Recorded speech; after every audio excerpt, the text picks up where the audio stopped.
Esse aqui é o Seigi, um cara jovem com todo o potencial do mundo para se tornar um lutador de verdade. Desde pequeno, seu avô o treinou nas artes marciais com uma disciplina que faria qualquer academia militar passar vergonha. Ele é forte o suficiente para encarar uma gangue inteira sozinho, e ainda assim nunca intimida ninguém. Pelo contrário, sempre vai além do necessário para ajudar quem está em apuros. O Seiji é o pesadelo particular de todo valentão que existe por aí. Cada vez que ele manda um chute certeiro na garganta de algum energúmeno, a resposta é sempre a mesma, invariavelmente, sem falhar uma vez sequer. Você sabe quem é meu pai? Tenho contatos, sabia? Espera eu chegar em casa e ligar pra minha mãe. Aí você vai ver. O Seiji congela uns 5 segundos ouvindo essas ameaças, completamente apavorado. Claro, a pessoa que ele salva dessa vez é um senhor de rua, com o corpo inteiro coberto de sujeira, dificuldade e miséria acumuladas por anos. Mesmo assim, o velho entendia muito bem o princípio de retribuir uma dívida de gratidão. Ele tirou do bolso um pedaço de vidro com um desenho completamente indecifrável gravado nele. No momento em que o Seiji estendeu a mão para aceitar, uma descarga elétrica percorreu o braço inteiro, dor insuportável do ombro até a ponta dos dedos. O fragmento de vidro se dissolveu no ar, e o desenho que havia nele se fundiu misteriosamente à palma da mão do Seiji. O velho disse que aquilo era a chave para desvendar a verdade por trás do mundo. O Seiji não conseguiu entender absolutamente nada do que isso queria dizer. Só muito tempo depois ele perceberia que tinha se metido em algo assustadoramente maior do que imaginava. Na manhã seguinte, o Seiji dormiu que nem pedra e chegou atrasado na escola. Lá na frente, sua amiga de infância, abençoada com uma silhueta bastante generosa, já vinha correndo na direção dele, no grito. Sabendo que o atraso era inevitável, o Seiji partiu em disparada. Foi exatamente nesse momento que uma garota saiu de um beco lateral. Sem tempo para frear ou desviar, ele gritou para avisá-la. Mas ela, como se fosse a coisa mais natural do mundo, assumiu uma postura de luta em fração de segundo e desferiu um golpe devastador na cabeça dele, mandando-o direto de cara pro chão. Só então a garota voltou aos sentidos e se desculpou rapidamente. Uma desculpa? Pra que serve uma desculpa agora, mano? Chama logo o coveiro e marca o velório. Ela estendeu a mão para ajudá-lo a levantar. Mas no instante em que se tocaram, uma faísca elétrica estourou entre os dois. A expressão arrependida da garota virou gelo na hora. Tome cuidado. E foi embora sem mais nada. O Seiji chegou à sala de aula, onde o professor discorria sobre o reino de Selenastan, a segunda superpotência do mundo e a única nação que ousava enfrentar os Estados Unidos de frente. Aliada do Japão, e se uma guerra eclodisse entre as duas potências, o Japão ficaria ao lado de Selenastan. O Seiji não estava nem aí pra nada disso. Estava ocupado demais tentando arrancar aquela tatuagem da mão no braço. Mas por mais que esfregasse, por mais que arranhasse a pele até ficar em carne viva, ela simplesmente não saía. Grudada. Permanente. Os amigos do Seiji tinham ouvido boatos sobre os Estados Unidos desenvolvendo armas secretas que supostamente se pareciam com tatuagens, e que por meios desconhecidos, essas armas teriam entrado no submundo do Japão. Talvez a tatuagem do Seiji fosse uma delas. A Toko chegou perto e mandou todos pararem com essa bobagem. Convidou o Seiji para ir às compras naquela tarde e prometeu cozinhar o prato favorito dele. Falou bonito, prometeu alto, mas quando o Seiji disse o que queria comer, a Toko ficou olhando para ele como quem não sabe absolutamente nada sobre o assunto. Teve que entrar no supermercado e perguntar pra todo mundo. Enquanto esperava lá fora, o Seiji pegou o celular pra ligar pro avô. Exatamente nesse instante, a garota daquela manhã apareceu do nada, roubou o telefone da mão dele e provocou sorrindo. Me pega se você for capaz. O Seiji correu atrás, claro. Um cara sem um centavo no bolso perdendo o celular por cima disso tudo. O velho ia moer ele na porrada quando chegasse em casa. Eles correram até um prédio abandonado antes de parar.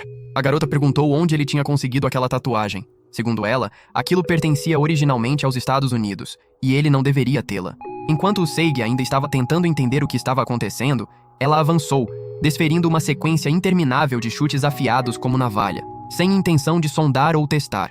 Cada golpe era para destruir. O Seiji foi martelado com uma chuva de ataques implacáveis, forçado a recuar passo a passo até que as costas bateram na parede. E aí veio um soco como um martelo pneumático. Sem espaço para esquivar, o Seiji agarrou o punho dela e fez uma rasteira para derrubá-la. Mas no ar, ela ainda arrancou um golpe devastador na cabeça dele. O impacto foi suficiente para ele perder a capacidade de acompanhar os movimentos dela. Ela o massacrou como uma mãe disciplinando o filho com a vassoura. Só faltou a vassoura mesmo. Quando o Seiji finalmente desabou, ela saltou no ar empunhando uma faca, se jogando sobre ele feito predadora fechando sobre a presa. No exato momento em que o Seiji achou que era o fim, ela parou. Não é nada mal aguentar tanto tempo sem nem usar o poder da tatuagem, mas isso não é algo que deveria pertencer a um garoto. O Seiji retrucou irritado, sem papas na língua. Quem você está chamando de garoto? Eu sou mais velho do que pareço, sabia? Ela então explicou tudo sobre a tatuagem em detalhes. Para usá-la, era preciso de um gatilho, um objeto que servisse de conduíte. O dela era giz. Ela tirou um pedaço do bolso e colocou na palma da mão. Ele desapareceu instantaneamente, substituído por uma pequena esfera de ar comprimido. Quando ela jogou para cima e a esfera atingiu o teto, uma explosão monumental explodiu. Esse era o poder da tatuagem: amplificar as capacidades físicas e conceder habilidades sobrenaturais aos humanos. Não bastou apanhar na rua. Em casa, o avô deu outra sessão. O velho batia ainda mais forte quando ficou sabendo que o Seiji tinha perdido a luta. Por razões que ainda não ficavam claras, o pai do Seiji havia morrido, e o avô insistia em trazer isso à tona como um alerta permanente para o neto. Ele morreu porque não era forte o suficiente. Sem força, não existe justiça. O Seiji ficou deitado pensando por um tempo, lembrando do pai, gentil e ao mesmo tempo profundo. Toda vez que ele perdia ou sentia medo, o pai nunca o xingava ou repreenderia com dureza. Se você quer algo, estenda a mão em direção a isso. Se a mão não alcança, então você precisa dar um passo à frente. Graças a essas palavras, mesmo hoje, o Seiji consegue se levantar depois de cada queda. O único problema agora era que a garota misteriosa, também conhecida como Izzy, aparentemente não tinha nada melhor para fazer. Não precisava comer, não precisava dormir. Só seguia o Seiji 24 horas por dia, 7 dias por semana, manhã, tarde e noite, sem perder nenhuma sessão. A missão de vigilância dela parecia intimidadora na teoria, mas na prática, o nível de competência era pra lá de constrangedor. Era tão óbvia que todo mundo percebia, e o Seiji, claro, não era exceção. No caminho pra casa, a Toko não aguentou mais e quis encarar a Izzy num confronto direto. O que quer que seja que você queira, vem cá e resolve agora. Por sorte, o Seiji a conteve a tempo. Sabe-se lá o que teria acontecido. Ele foi conversar com a Izzy. Queria entender por que não conseguia ativar a tatuagem. O gatilho de cada pessoa é diferente. O meu é giz. Isso não significa que o seu é igual. Depois daquela derrota, o Seiji estava desesperado para ficar mais forte. Ele não conseguia entender se era realmente forte ou fraco. Perder daquele jeito tão desconcertante deixou tudo confuso. Claro que ele era forte, mas dependia muito de contra quem. Exatamente nesse momento, um grandalhão construído como um touro veio em disparada e derrubou um homem no chão com violência. O Seiji avaliou a situação em segundos. Assumiu posição de luta, virou o brutamontes de cabeça para baixo e emendou uma cotovela demolidora por cima. O homem derrubado era o Tom, subordinado da Izzy. Os dois faziam parte de uma unidade militar encarregada de recuperar tatuagens ilegais. O Tom estava perseguindo o Wilson, um mafioso americano que veio ao Japão comprar tatuagens. Mal terminaram de explicar, o Seiji foi catapultado para trás, sangue escorrendo da boca. A Izzy e o Tom não ficaram tão surpresos assim. Um portador de tatuagem é algo completamente diferente de um humano comum. Como acharam que seria tão simples? A Izzy estava prestes a intervir quando o Seiji a deteve. Essa luta era dele. Desistir simplesmente não fazia parte do seu vocabulário. O problema era que o Wilson era imensamente poderoso.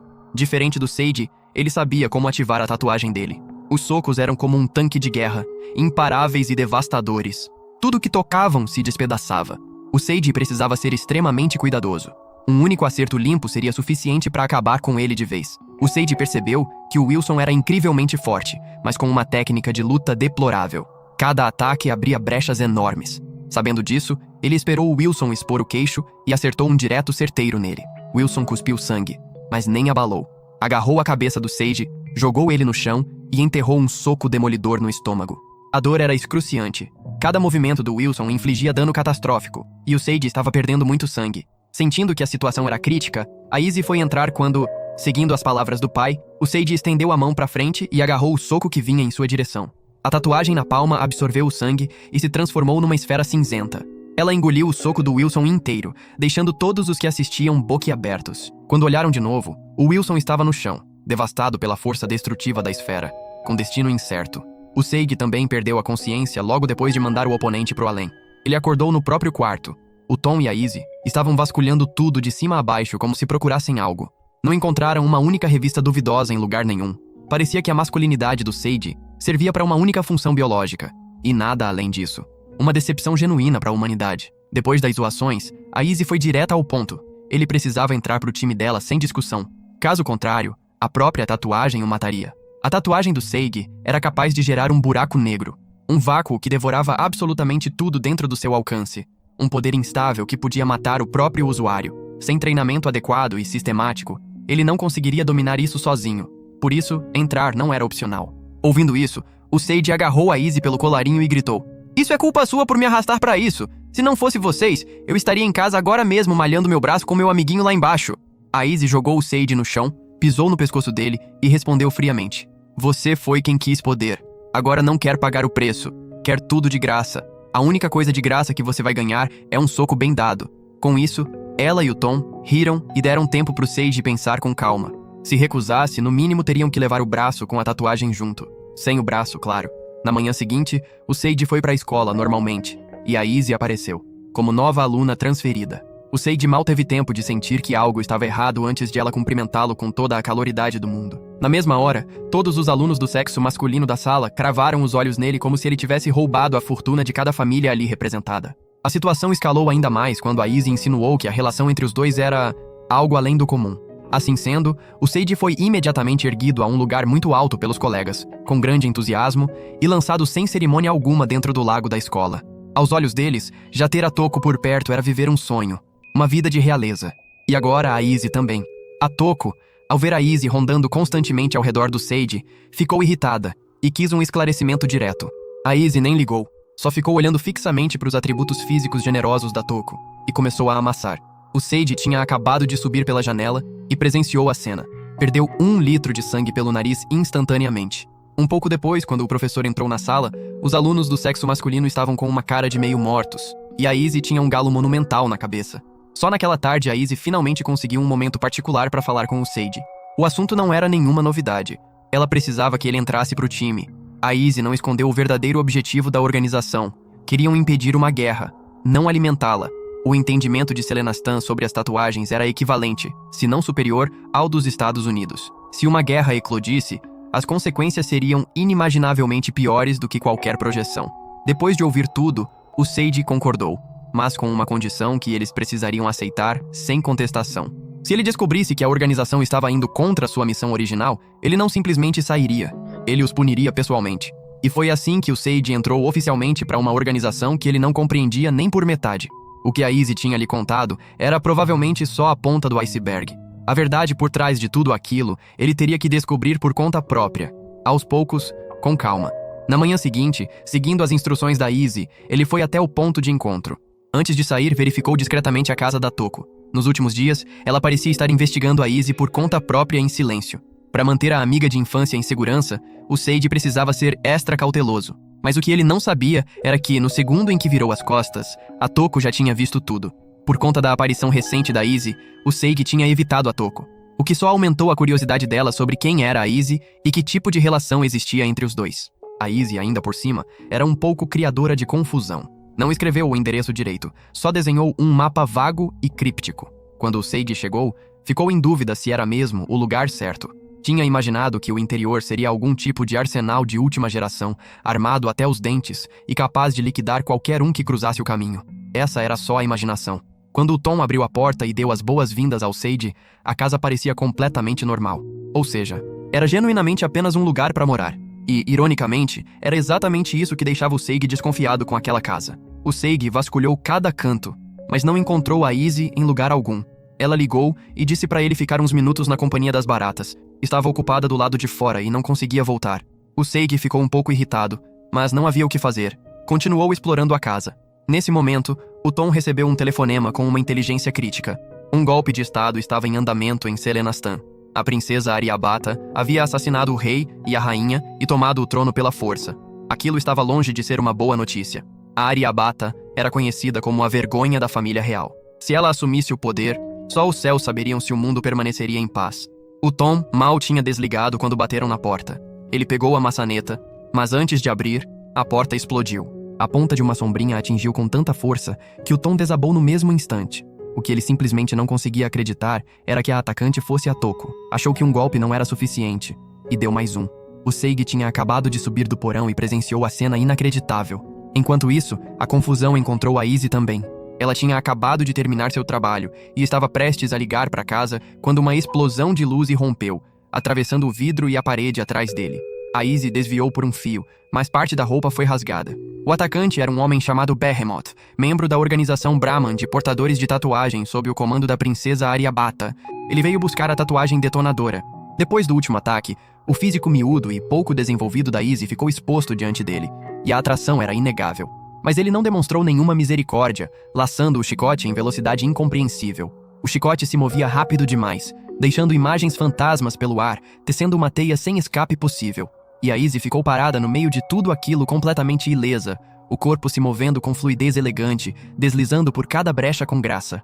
Vendo que os ataques eram inúteis, o Behemoth parou. Depois avançou de novo com um ritmo ainda mais implacável. Após um impasse sem avanço nem recuo, a Izzy saltou para o andar de baixo, pegou um giz e ativou a tatuagem. Comprimiu o ar numa pedra e arremessou para cima. Uma explosão enorme eclodiu. Não o suficiente para ferir o Behemoth com seriedade, mas tempo suficiente para a Izzy escapar. De volta à casa, o Tom estava gravemente ferido. Implorou para o Sage correr. A atacante era uma assassina de Selena Stan, e naquele estágio o Sage não tinha a menor chance. Mas como poderia correr, se a atacante era a Toko? Algo absolutamente anormal havia acontecido para transformar sua amiga normalmente gentil em alguém tão agressivo e perigoso. Exatamente como o Sage suspeitava, na percepção da própria Toko, tudo parecia normal. Mas ela estava enxergando coisas bizarras. Ela via a princesa Aryabhata recrutando uma garota loira. E aquela mesma garota estava aqui agora, lutando para tomar controle do corpo da Toko. Diante dessas circunstâncias, o Sage não tinha outra saída senão lutar. O Tom o alertou que dentro de uma caixa de papelão havia um gatilho. Ele precisava usá-lo para entrar no estado selado da tatuagem e combater. A inimiga entendeu o que o Tom estava dizendo e avançou, destruindo a caixa antes do Sage conseguir entrar no estado selado. Só que os ataques dela também fizeram sangrar, e aquele sangue foi exatamente o suficiente para ativar a tatuagem. As habilidades de combate do Sage evoluíram em todos os aspectos, especialmente a visão e a percepção. Ele conseguia ver cada movimento da oponente, mas o corpo simplesmente não acompanhava. O Sage levou uma facada fatal no ombro. A sombrinha o pregou na parede, imobilizando completamente. Vilões sempre falam demais quando levam vantagem, e depois perdem da maneira mais idiota possível. A assassina Iltutmish não era diferente. Ficou discorrendo sobre sua tal justiça sem entender uma vírgula de razão. O tempo que ela perdeu com a palestra foi exatamente o suficiente para o Tom ativar a tatuagem dele. Ele neutralizou o fenômeno sobrenatural, imobilizando a Iltutmish por um breve instante. O Sage saltou de imediato e desferiu um golpe poderoso na cabeça da Toko. O Tom aproveitou a abertura, agarrou a cabeça dela e arrancou a Iltutmish para fora, conseguindo ver claramente o rosto da inimiga. O Tom se lembrou de um membro do Brahman que possuía uma tatuagem de sequestro de corpo. Era essa mulher, sem sombra de dúvida. No momento em que o Tom terminou de falar, ela sacou uma espada e cravou para frente. O Sage imediatamente enfiou a própria mão no caminho, usando a própria carne e sangue para bloquear a lâmina. O sangue da ferida foi mais do que suficiente para o Sage invocar o vácuo, um poder que ele definitivamente não estava pronto para usar ainda. A Iltutmish não tinha ideia do quão perigoso aquilo era e avançou às cegas. Felizmente para ela e para o Sage, na fração de segundo antes do vácuo ser lançado, a Toko puxou o Sage para trás, desviando a trajetória. O vácuo disparou em direção ao teto e se expandiu violentamente. Tudo que tocou desapareceu sem deixar rastro. Testemunhando aquilo, a Iltutmish recuou temporariamente. Estava prestes a atacar de novo quando o Behemoth ligou, ordenando retirada. Alguém perigoso estava a caminho. A Izzy chegou em casa e ficou olhando para a cena com incredulidade. Aquele era para ser o quartel-general deles, não um peixe encalhado na praia de boca aberta. Pelo menos as pessoas dentro estavam vivas, o que era algum consolo. No dia seguinte, a Izzy começou a treinar o Sage. Não tinha como negar. A habilidade marcial do Sage era impressionante. Ninguém o superava em combate corpo a corpo, exceto o avô. Mas quando se tratava de usar a tatuagem, ele ainda era um completo novato. A Izzy o massacrou sem errar um único golpe, deixando-o espalhado no chão. Ele ainda não conseguia descobrir como canalizar o poder da tatuagem, especialmente como invocar o vácuo. Ouvindo isso, a Izzy mostrou uma foto do antigo dono da tatuagem detonadora. Parte do corpo do homem tinha sido completamente devorada. O vácuo era como um demônio faminto que não comia há anos. Não distinguia amigo de inimigo. Tudo que tocava, consumia. O Sage foi forçado a prometer que não usaria o vácuo naquele estágio. Caso contrário, acabaria se matando. Num nível mais profundo, a tatuagem do Sage era excepcionalmente poderosa e aterrorizante. A da Izzy era razoavelmente forte, mas sua eficácia dependia muito da habilidade da usuária. Quanto ao Tom, ele não tinha uma tatuagem de verdade. A dele era apenas uma réplica que podia ser fixada e removida à vontade. Seu poder, no entanto, era bastante insignificante. O caso da Toko era ainda mais incomum. Depois do incidente anterior, uma tatuagem havia aparecido na testa dela. Até aquele momento, ninguém sabia por que havia aparecido ali, nem se podia ser removida. Se era uma tatuagem boa ou ruim, também era desconhecido. Nenhum documento de pesquisa havia registrado um caso assim. Por sorte, o Tom tinha um adesivo de camuflagem para esconder a tatuagem da Toko. Sem ele, a vida dela seria extremamente difícil. Voltando à situação do Sage, embora ele tivesse a tatuagem, seu corpo aparentemente não conseguia acompanhar o poder dela. A batalha recente, por mais perigosa que fosse, havia revelado muita coisa digna de discussão. A Izzy o mandou correr 10 km por dia, correndo até estar na beira de vomitar tudo que tinha dentro antes de parar. Antes de ir embora, o Tom deu ao Sage um dispositivo capaz de detectar portadores de tatuagem. Qualquer um que entrasse no raio de escaneamento seria impossível de esconder. Além disso, transmitia a localização do Sage para Izzy e para o Tom. Se ele fosse atacado por outro selado, aquilo seria inestimável. Com isso, deixaram o Sage e a Toko ir para casa. O Tom estava completamente perplexo. Como as informações sobre o Sage tinham vazado, se suas medidas de segurança eram impecáveis? Nem os Estados Unidos tinham conseguido obter dados sobre ele. Dadas as circunstâncias, o Tom sugeriu levar o Sage de volta para a América. Os dois sozinhos teriam dificuldade para protegê-lo totalmente. Por algum motivo, sempre que esse assunto surgia, a Izzy desviava dele sem explicação. No caminho para casa, o Sage ficou se culpando por ter arrastado a Toko para tudo aquilo. Ela não via dessa forma. Na verdade, estava feliz. Sentia que os dois agora compartilhavam um segredo. E só de pensar nisso havia algo de romântico. Eles conversaram durante todo o trajeto, completamente alheios ao fato de que o Behemoth e a Iltutmish o seguiam por trás. O Behemoth não tinha intenção de atacar naquele momento.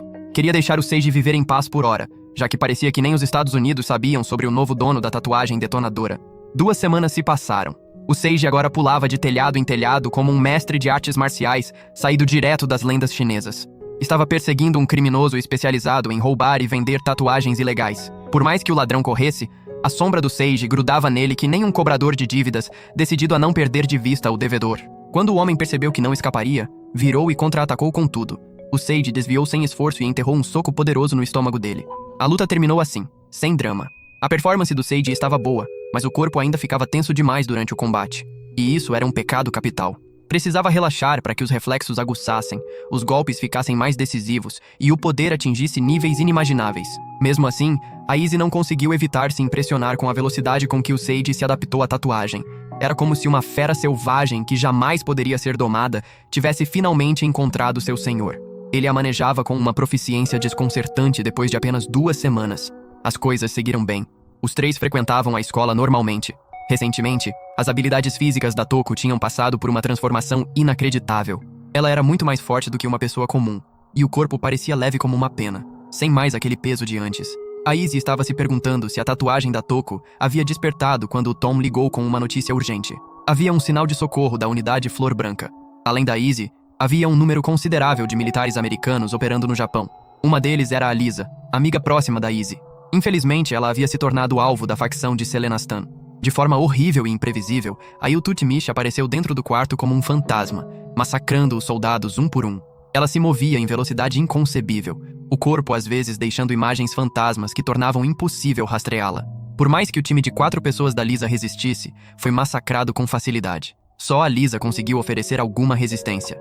A tatuagem dela podia transformar o ar em material combustível. Ela usou essa habilidade para criar explosões e atacar a oponente, mas a Iltutmish estava em outro nível completamente diferente da Lisa. E havia a espada. Não era só afiada como navalha, ela também desencadeava rajadas de vento poderosas o suficiente para perfurar alvos. Por cima disso, a lâmina era mais resistente que um escudo. As explosões que a Lisa criava tinham efeito praticamente nulo contra ela. A Lisa propositalmente acertou um extintor, deixando o gás se espalhar para obscurecer a visão da inimiga e abrir uma brecha para si mesma. Mas toda a astúcia da Lisa não foi suficiente para deter aquela carniceira que colocava a missão acima de tudo. No fim, a Lisa foi completamente dominada e encurralada. Na escola, no momento em que a Izzy recebeu a notícia, ela ativou a tatuagem. Sentindo que algo estava errado, o Sage a seguiu. Ao chegarem a um prédio alto, a Izzy de repente sentiu o corpo ficar pesado como pedra, incapaz de mover 1 centímetro sequer. Lá em cima, o Behemoth estava esperando. Ele havia armado uma armadilha especificamente para imobilizá-la e impedi-la de atrapalhar o plano. Depois de confirmar que a Izzy não podia se mover de jeito nenhum, o Behemoth foi embora. Se a armadilha havia sido projetada exclusivamente para Izzy, ou se o Sage era simplesmente imune a ela, não estava claro. Mas quando ele chegou, não sentiu absolutamente nada de anormal. A Izzy não se preocupou consigo mesma. Mandou o Sage em direção ao prédio onde havia ocorrido a explosão. No momento em que ele entrou, o Sage se deparou com uma cena além do que conseguia suportar. O cômodo inteiro estava encharcado de sangue.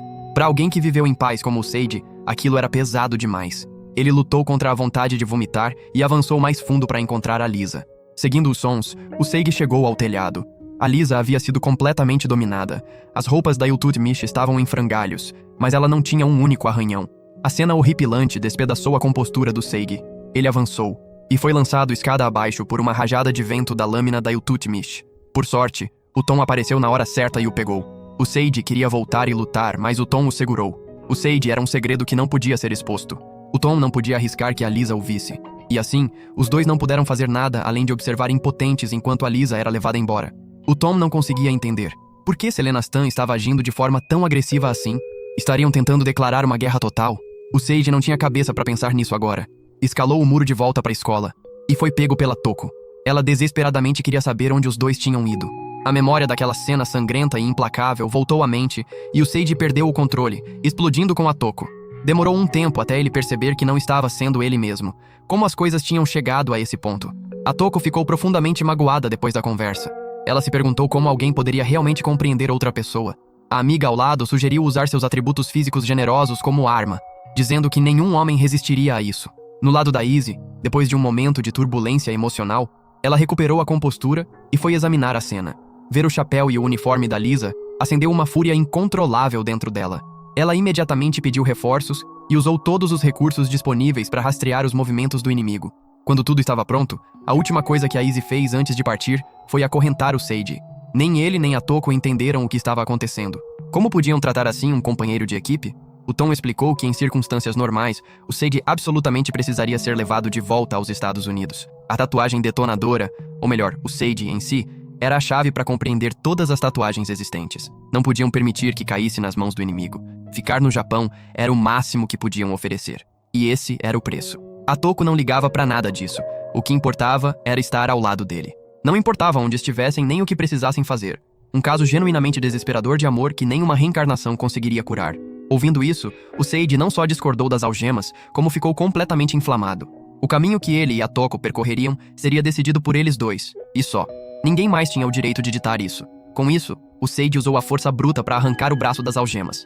O sangue que jorrou ativou a tatuagem, e o Tom foi derrubado num instante. Os dois partiram em direção ao campo de batalha.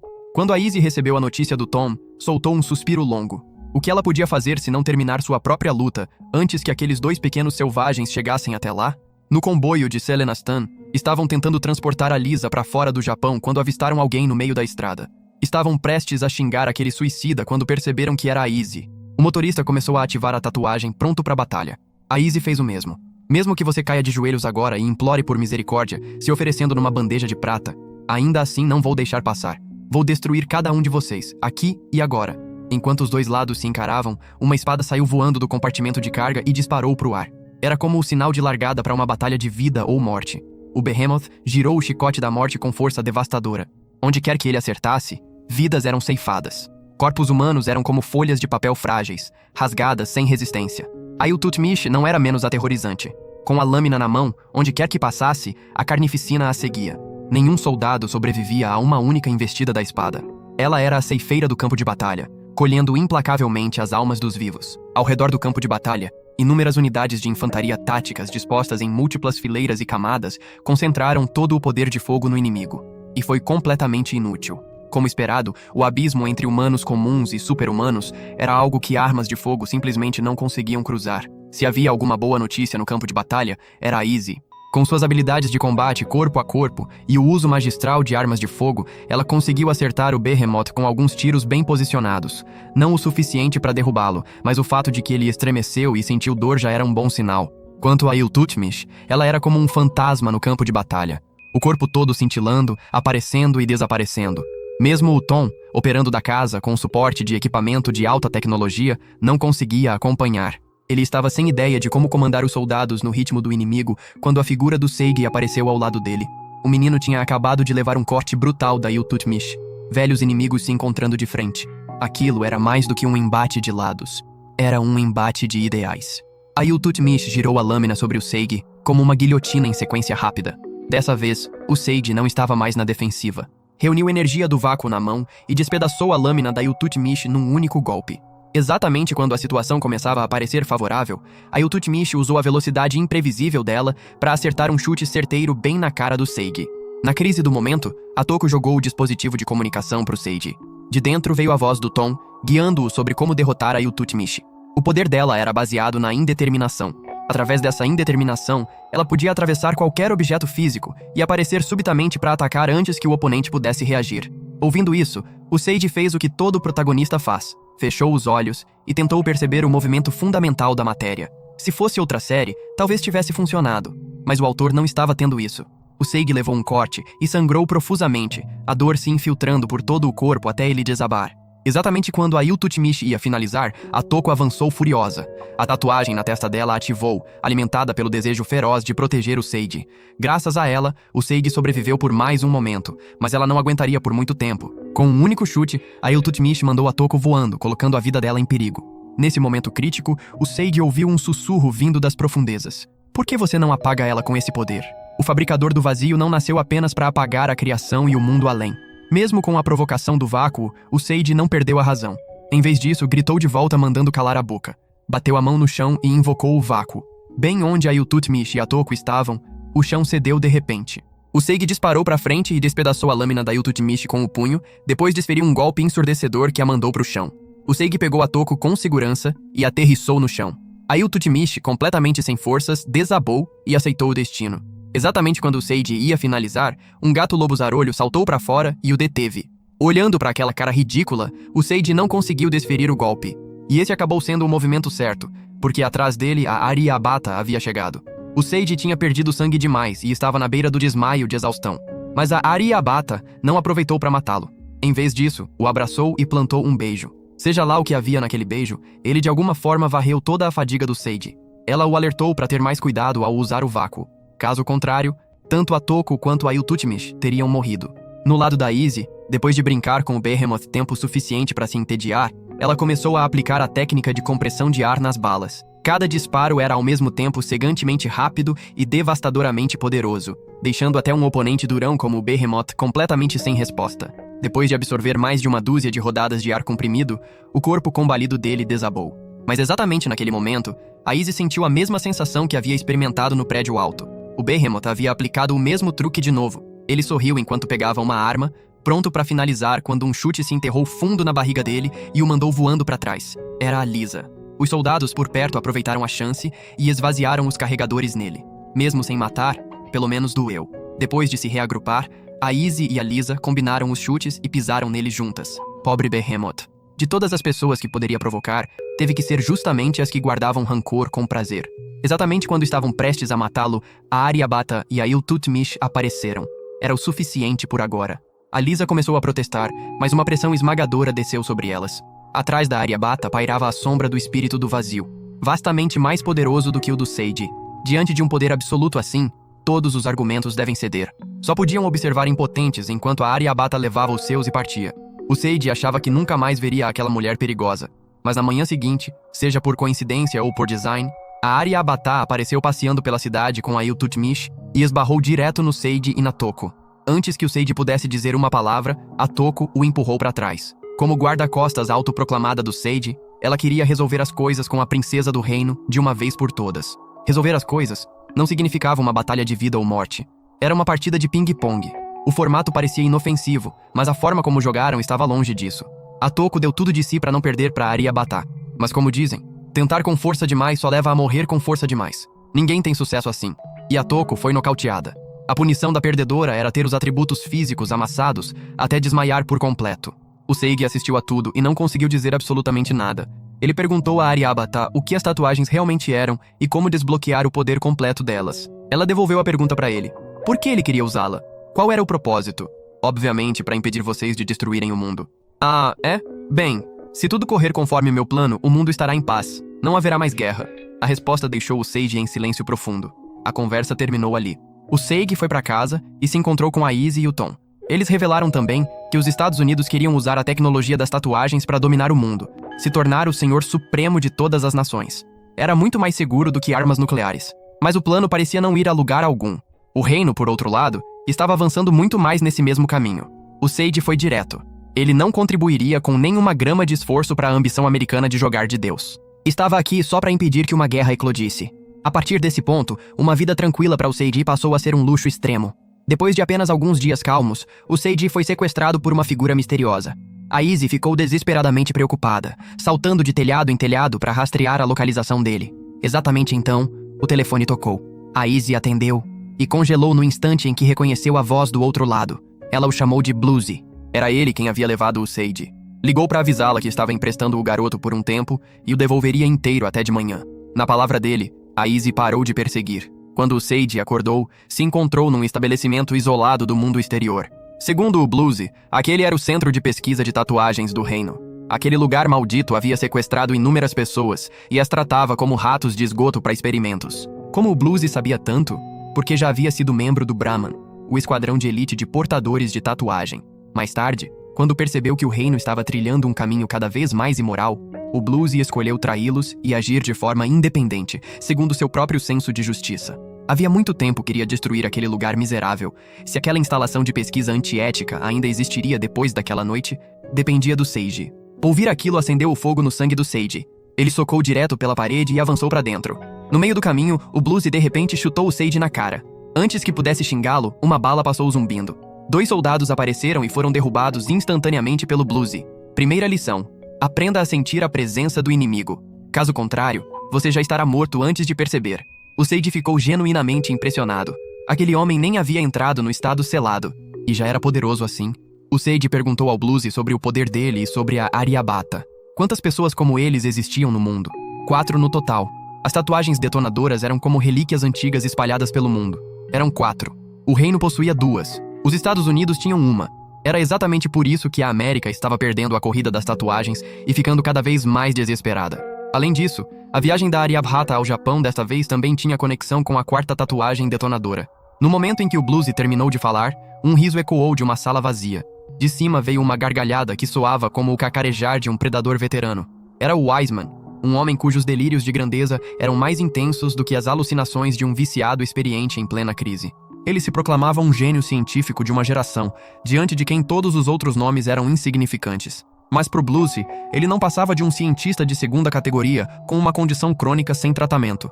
Um mestre praticante de autogratificação mental. Indignado com o desprezo do Bluesy, o Wiseman convocou um grupo de humanos modificados, engenhados a partir dos espíritos das tatuagens. Embora fossem réplicas, ele se vangloriou de que o poder deles não era menor que o dos originais. Além disso, se ficassem inconscientes ou permanecessem inativos por um curto período, os corpos explodem. Para alguém com um senso de justiça tão inabalável quanto o do Bluesy ou o do Sage, deixá-los inconscientes era quase uma missão impossível. Ao descobrir isso, o Bluesy garantiu ao Sage que salvariam absolutamente todos eles. Para o Bluesy, liquidar aquelas pessoas teria sido fácil demais, nem precisaria soltar o poder de verdade. Um único soco já seria suficiente para varrer todos para trás. Os dois lutaram em perfeita sintonia, dividindo a pressão entre si. Depois de um tempo, o Bluesy parou de segurar. O fabricador do vazio dele eclodiu com uma intensidade feroz. O espírito da tatuagem se materializou, e o Sage sentiu um peso esmagador cair sobre ele antes de apagar. Quando voltou a si, todos os humanos modificados jaziam inconscientes no chão. O Wiseman viu aquilo e estornou os dedos, com a intenção de detonar as bombas. O estalo foi respondido com um silêncio sinistro. Durante a breve batalha, o Bluesy havia localizado a bomba implantada dentro de cada pessoa, e removido todas, uma por uma. Simplesmente inacreditável. O Bluesy arrombou a porta da câmara do Wiseman, pronto para finalizar. A assistente dele se jogou na frente, disposta a morrer no lugar do patrão. O Wiseman, que normalmente não demonstrava medo nenhum no seu estado perturbado, deu um passo à frente para protegê-la. Suplicou que se o Bluesy fosse matar alguém, que fosse ele, mas que a poupasse. O Sage ficou tocado com a cena. O Bluesy não. Um herói não era apenas alguém com uma justiça absoluta e um poder avassalador. Era também alguém com o egoísmo de forçar os outros a acreditarem nos seus ideais. Sem um comprometimento inabalável com as próprias convicções, como alguém poderia lutar até o fim contra inimigos poderosos? Com essas palavras, o Bluesy derrubou os dois. Mas, surpreendentemente, não matou nenhum. Apenas os deixou inconscientes. Desde o começo, a justiça do Bluesy era uma sem derramamento de sangue. O forte deve proteger e ter misericórdia do fraco. Depois de moldar a filosofia do Sage, o Bluesy passou a ensiná-lo a dominar o vácuo.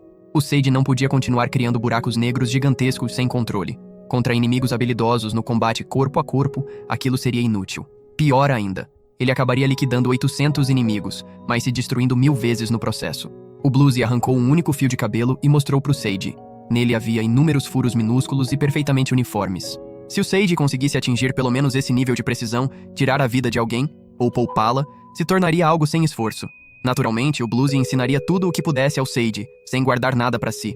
O Sage ficou intrigado sobre por que o Bluesy investia tanto nele. Essa resposta viria mais tarde. O Bluesy era um homem envolto em mistério, carregando responsabilidades imensas.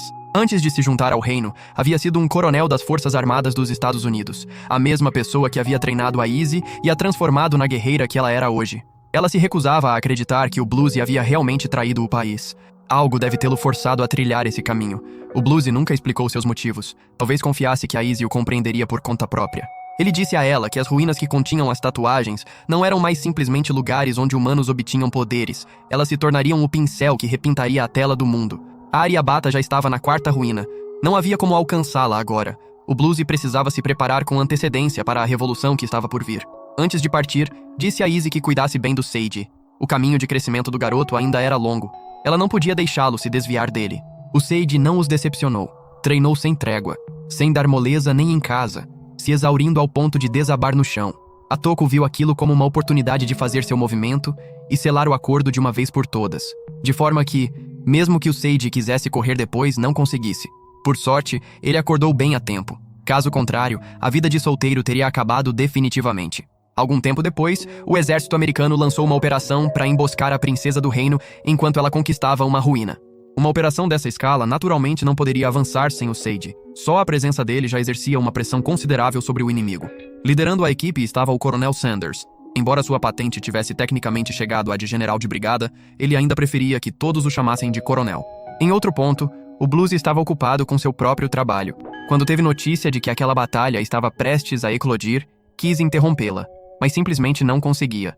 Havia chegado a um estágio crítico no seu processo. Se abandonasse tudo para lutar agora, tudo seria em vão. No momento em que as ruínas surgiram no horizonte, Sanders ordenou que suas tropas enviassem uma saudação encharcada em pólvora.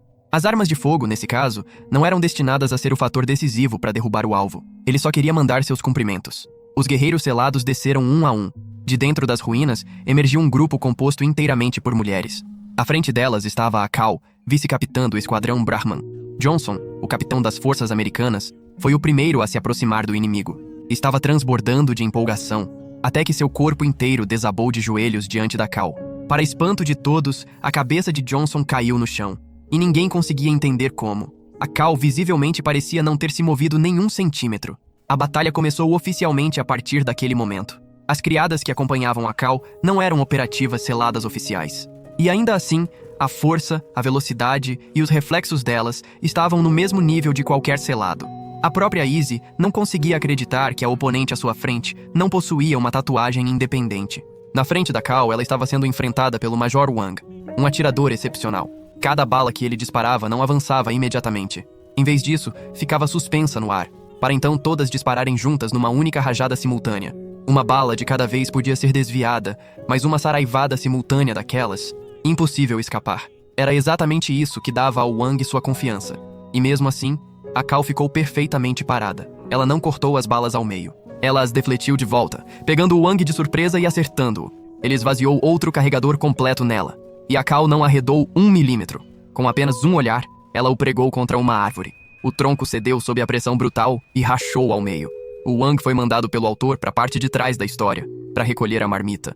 Vendo aquilo, o Sage quis avançar e desafiar a Cal ele mesmo. Porém, calculou que capturar a princesa minimizaria as baixas dos dois lados. Exatamente quando o Sage avançou, a Cal materializou atrás dele subitamente. Disse para ele ficar parado e não fazer nada. Caso contrário, as coisas escalariam ainda mais. Uma enxurrada de golpes de espada apareceu ao seu redor, encerclando-o. Deixaram cortes precisos e moderados, profundos o suficiente para imobilizá-lo, mas não tão graves a ponto de colocar a vida em risco. O Sanders observava de cima com uma tensão crescente. Verdade absoluta. Ouvir sobre a reputação de alguém não chega nem perto de testemunhar ao vivo. Dentro das ruínas, a Aryabhata recebeu a notícia de que inimigos haviam lançado um assalto do lado de fora em número significativo e com uma força formidável. Para poupar a Cal do esgotamento, ela decidiu emprestar seu poder a Iltutmish, enquanto simultaneamente cortava o elo de tatuagem entre a Iltutmish e a Toko. Isso significava que, enquanto a Iltutmish lutasse, a Toko não receberia nenhum poder. A situação do lado de fora já era sombria para os americanos. A chegada da Iltutmish tornou as coisas ainda mais desesperadoras. Ela soltou um grito que parecia o miado de um gato selvagem. Uma fumaça escura e misteriosa surgiu do nada, envolvendo a área onde a Iltutmish estava. Quando se dissipou, em seu lugar havia uma besta colossal.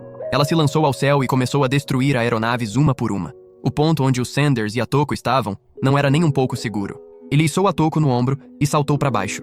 Assim que pousaram, a passou para outra pessoa e foi direto para cima da Cal. Não podia deixá-la continuar o massacre sem contestação. A Izzy chegou na hora certa para dar suporte. O Sanders possuía uma tatuagem de reforço que lhe permitia desferir socos de ar capazes de causar dano à distância, mas não era suficiente. Depois de lutar por um tempo, Sanders e Izzy perceberam que a Cal conseguia erguer múltiplos escudos de ar para bloquear os ataques. Não importava quantos socos ele aplicava ou quantos tiros a Izzy disparava, tudo era inútil. Enquanto os dois lados estavam presos num impasse, a Cal de repente sentiu dificuldade de respirar. Um soco pousou certeiro no estômago dela. A Izzy havia reduzido a concentração de oxigênio no ar ao redor da Cal. Era uma tática ao mesmo tempo brilhante e terrível, porque embora afetasse a Cal, também a provocou a usar seu golpe definitivo. Erguer um escudo que puxava o ar em sua direção e o detonava para os 4 lados simultaneamente. O Sanders desviou. A Izzy não. Ele avançou daquilo que achava ser uma distância segura, pronto para soltar um soco, quando o braço explodiu num jorro de sangue. O antebraço caiu no chão diante dos seus olhos atônitos. Só agora ele compreendeu o que tornava a Cal verdadeiramente perigosa. A espada que ela sempre carregava. Naquele ponto, o resultado da batalha estava praticamente decidido. A Cal golpeou os olhos do Sanders, mergulhando o mundo inteiro dele na escuridão. Vendo isso, a Izzy não entrou em desespero, mas reconheceu claramente que na corrida armamentista das tatuagens, os Estados Unidos haviam perdido de forma completa. Ninguém atualmente no exército conseguiria derrotar o monstro que estava diante deles. A Cal existia num nível completamente diferente. Exatamente quando a Izzy estava prestes a bater no chão e fingir que estava morta, um veículo veio em disparada. A Cal o cortou ao meio e olhou para frente. Era o Bluesy. A equipe do Coronel Sanders achava que estava armando a emboscada, sem jamais perceber que toda aquela operação era uma armadilha da Aryabhata para atrair o Bluesy para fora. O Seig ficou com o coração cheio de alegria ao vê-lo chegar, mas a tragédia aconteceu quase imediatamente. Atrás dele, a Aryabhata havia aparecido. A extensão do poder dela era desconhecida. Naquele dia, ela manipulou a própria terra, erguendo uma parede do chão, depois cravando terra e lanças no braço do Seig. Ela apresentou o roteiro do dia. A Aryabhata queria tanto o Seig quanto o Bluesy mortos, para poder recuperar as tatuagens detonadoras dos dois. Era um passo indispensável no plano dela. Antes do evento principal começar, a Aryabhata torturaria o Seig primeiro. Ela estava farta de ouvi-lo ficar berberantando sobre justiça, um conceito que ela achava tão absurdo quanto inútil. Aquilo nunca levaria a lugar algum se ele só ficasse na conversa. De volta ao fronte do Bluesy, no meio daquele impasse tenso, ele de repente disse a Cal que a amava. O rosto da Cal virou beterraba na mesma hora. Ela negou repetidas vezes. Depois admitiu. Ela não conseguia enganar o Bluesy. Sempre que mentia, tinha o hábito de brincar com o cabelo. Mas, infelizmente para Cal, o Bluesy puxou a Izzy para perto e declarou que ela era a mulher que verdadeiramente tinha o coração dele. A atmosfera mudou num instante. Escudos massivos vieram em direção a ambos com força devastadora. O Bluesy usou o vácuo para neutralizar o ataque. A batalha de verdade tinha apenas começado. O motivo pelo qual a princesa ousou armar aquela armadilha era porque o Bluesy não podia liberar o poder total da mesma forma que a Cal. Se o fizesse, o espírito seria esgotado e a tatuagem começaria a devorar o próprio corpo do usuário. Esse era um dos motivos pelos quais portadores de tatuagens detonadoras eram imensamente poderosos, mas nunca podiam exibir a força total. Naquele ponto, o Bluesy não podia ser tão impulsivo quanto o Seig, engolindo tudo de uma vez. Só podia dividir o vácuo em esferas menores e dispará-las para frente como projéteis. Algumas pro ataque, outras colidindo com os escudos da Cal, anulando-se mutuamente. No campo de batalha atual, a Lisa era a única americana ainda capaz de lutar, e a batalha dela também estava longe de ser fácil, considerando a formidável oponente que enfrentava. Através de uma cadeia de ações estreitamente coordenadas, a Lisa conseguiu encurralar a inimiga e encerrar aquela luta extenuante. Porém, no último instante antes de Amai cair, ela desferiu um golpe final de partir o coração na Lisa. Olhando ao redor, a Lisa avistou o Bluesy lutando ao longe. Estava prestes a se dirigir até lá, quando notou que o Sanders estava na beira da morte. Naquele momento, ela chamou no rádio a única aeronave que ainda permanecia no céu.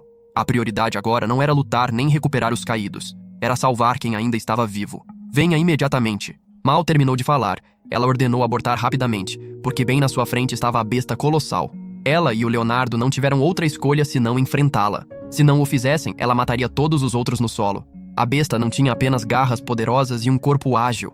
A cauda também era incrivelmente versátil. Sem aquela cauda os perseguindo sem trégua, a Lisa e o Leonardo poderiam ter causado dano e a matado confortavelmente. O Leonardo possuía a habilidade única de criar estruturas cristalinas roxas. Não eram particularmente duras ou resistentes, mas podiam detonar como bombas de alcance médio ou projéteis de artilharia. Combinado com as habilidades de fogo e explosão da Lisa, os dois formavam um duo de incendiários por excelência. Além disso, o Leonardo conseguia liquefazer seus fragmentos de cristal numa substância parecida com um pântano, que ele usou para travar a Iltutmish no lugar. A Lisa estava esperando exatamente por aquilo. Ela disparou rodadas explosivas massivas, infligindo danos sérios na Iltutmish. Enquanto os dois esperavam para ver se a besta estava morta, a cauda da Iltutmish chicoteou de volta e os atingiu em cheio. Antes que a Lisa conseguisse se firmar, uma garra colossal desceu sobre ela como a mão da morte. Naquela fração de segundo, o Leonardo se jogou para frente e absorveu o golpe inteiro no próprio corpo. Seus fragmentos de cristal travaram tanto ele quanto a besta juntos. Ele chutou a Lisa para o lado, depois abriu fogo, encerrando tanto a própria vida quanto a do monstro de uma vez. Voltando à batalha do Bluesy, os dois ainda estavam numa queda de braço, avançando e recuando enquanto se perseguiam pela floresta. Depois de um longo embate, a Cal finalmente encontrou uma abertura e decepou o braço do Bluesy. Tentando capitalizar aquela abertura, por pouco ela não teve a cabeça agarrada por ele.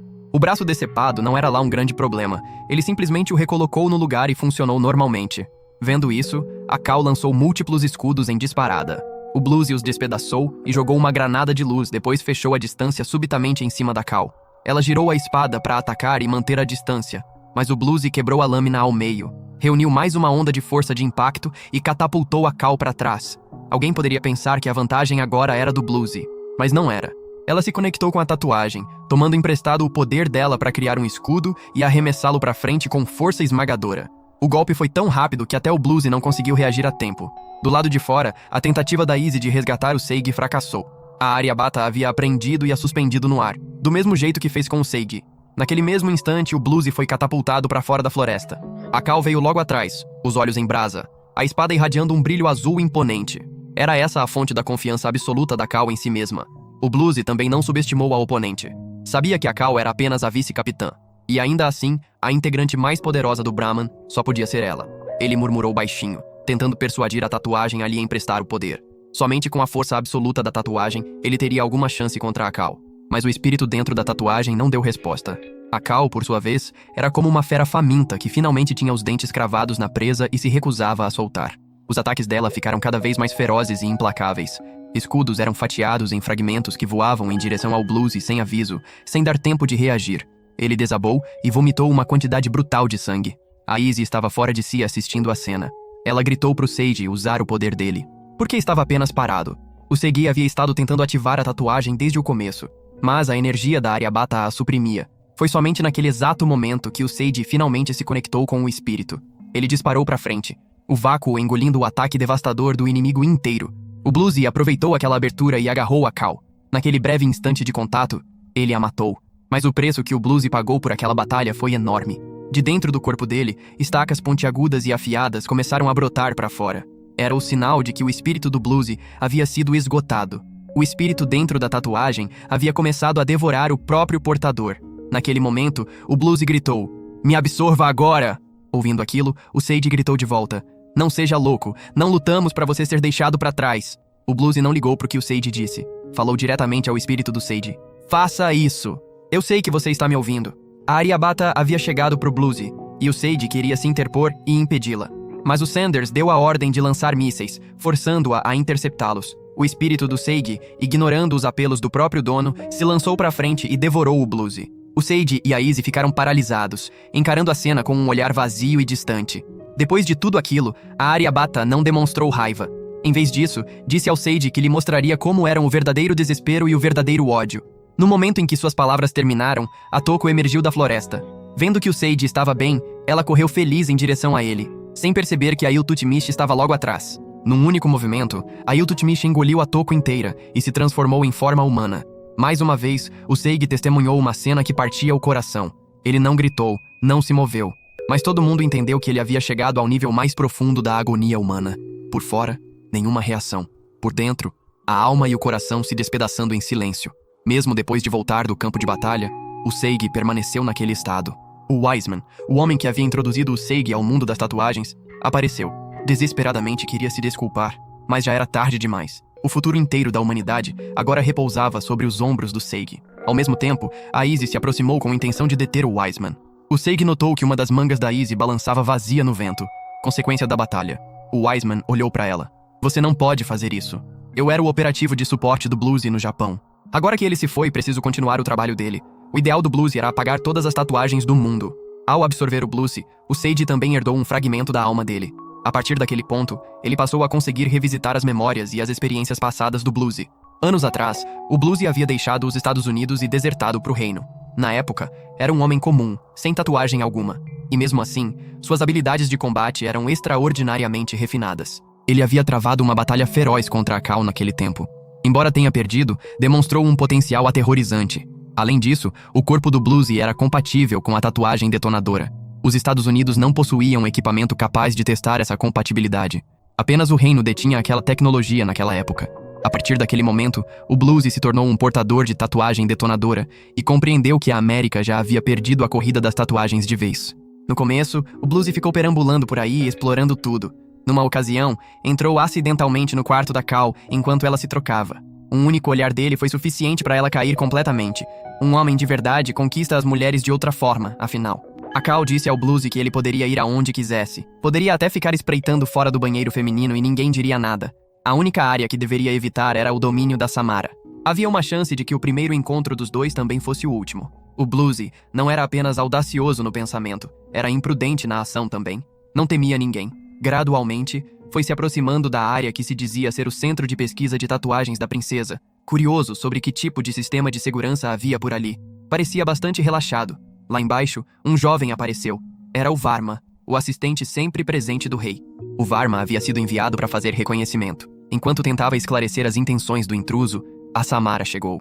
Era uma garota surda-muda, mas com habilidades de combate assustadoramente poderosas. O Varma correu primeiro e escapou limpo.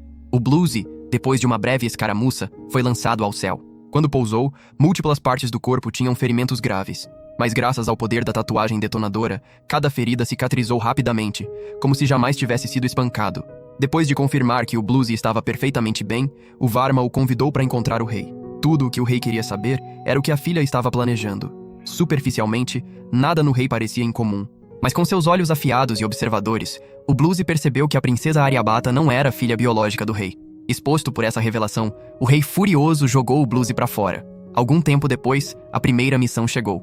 Batedores do exército americano haviam sido detectados na primeira ruína. O Bluesy e a Cal foram despachados para eliminá-los. Depois de subjugar o alvo, o Bluesy não matou. Apenas o deixou inconsciente. A Cal foi diferente. Ela os matou de uma forma tão completa que impossibilitava qualquer reviravolta. Isso contrariou diretamente os princípios internos do Bluesy e plantou as primeiras sementes de ressentimento em relação à organização Brahman. 1 ano e meio se passou. O Bluesy gradualmente dominou o poder e voltou para enfrentar a Samara.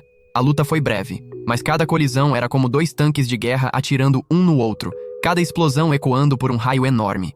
O Bluesy quebrou a arma da Samara, forçando-a a canalizar o poder nos próprios punhos e entrar em combate corpo a corpo. Era exatamente o que o Bluesy estava esperando. Ele ergueu um espaço de vácuo que devorou completamente o poder da Samara. Sentindo o perigo, ela recuou. Das moitas, o Varma ergueu um pilar de pedra para bloquear o caminho do Bluesy. O Bluesy avançou e enterrou um soco poderoso no estômago da Samara. Ela conseguiu desferir um contra-ataque brutal de volta. Porém, o corpo dela não suportou o soco do Bluesy, enquanto o Bluesy se recuperou do golpe dela sem esforço. Usando o poder do vácuo, o Bluesy e o Varma abriram caminho direto para dentro. Eles entraram numa sala onde 3 garotas estavam jogando videogame. As garotas sabiam que os dois eram intrusos, mas não demonstraram nenhuma reação defensiva. A primeira garota, a Kyudilai, se apresentou como irmã da Aryabhata e os levou para conhecer o espaço. Os andares superiores abrigavam laboratórios e eram proibidos. Os 3 entraram em uma área que continha inúmeras pessoas suspensas em câmaras cheias de líquido. Eram os clones criados pelo reino. A maioria eram irmãs da Aryabhata. Pareciam clones, mas não eram nenhum deles. 35 anos atrás, o reino descobriu as ruínas e as tatuagens. O rei queria usá-las para unificar o mundo. E assim os experimentos humanos tiveram início. O que ninguém esperava era que o reino usou mais de 3,000 pessoas como cobaias. Cortaram e dissecaram homens e forçaram mulheres a gerar filhos para produzir guerreiros de tatuagem. Quando a Aryabhata soube da verdade por trás de tudo aquilo, foi consumida pela fúria e desenvolveu um ódio profundo pela humanidade. Era esse o motivo pelo qual a Aryabhata queria aniquilar a raça humana. A Aryabhata tinha o apoio de algumas de suas irmãs, mas não de todas. A Kyudilai era prova disso. Ela não odiava os humanos. Se os rejeitasse, o que isso faria dela? Naquele momento, 2 guardas entraram correndo para capturar o Bluesy e o Varma. A Kyudilai os interceptou, e até ajudou o Bluesy a obter os dados que ele buscava. Exatamente então, a Cal ligou para verificar a situação. A Kyudilai tentou esconder a presença do Bluesy, mas falhou. Os dois guardas atrás dela já tinham berrado um relatório completo de tudo. O Bluesy e o Varma estavam agora em perigo grave. Saíram correndo o mais rápido que podiam para escapar da área. No caminho para fora, o Varma não conseguiu reagir a tempo e sofreu um ferimento devastador no ombro. O Bluesy o carregou de volta ao rei. Como se descobriu, a raiz da calamidade da humanidade remontava a esse exato homem. O rei reconheceu os próprios erros, mas era tarde demais. Mesmo que a Aryabhata tivesse recebido o amor dele, ela jamais abriu mão do desejo de destruir a humanidade. A lâmina dela se voltou para o próprio reino, e ela começou a devastar tudo. Então desistiu? O rei não disse nada. Abriu uma passagem secreta e disse ao Bluesy para escapar por ela. Naquele momento, o Bluesy era a única pessoa com o poder de deter a Aryabhata. Vá e continue lutando, herói da justiça que fracassou. Mesmo com a ajuda do rei, o pessoal da Aryabhata ainda rastreou o Bluesy. Cercaram e o atacaram, empurrando-o repetidamente para situações críticas. Por sorte, graças ao raciocínio rápido e à capacidade de adaptação, o Bluesy sobreviveu. O Bluesy havia lutado originalmente apenas pela Easy, mas com o tempo também carregou os ideais e as esperanças do Varma, da Kildilai e do Rei Tolo. Não podia desistir. O Sage teve uma breve conversa com o Bluesy nas profundezas da própria consciência. O Bluesy o instou a continuar avançando, a carregar a missão de trazer equilíbrio ao mundo e não deixar a Aryabhata destruí-lo. O Sage não conseguia acreditar que uma tarefa que alguém tão capaz quanto o Bluesy não havia conseguido cumprir estava agora pousada sobre seus ombros. Se você consegue ou não, só vai saber tentando. De qualquer forma, meu futuro está nas suas mãos. E essas mesmas mãos são o seu futuro também, Sage.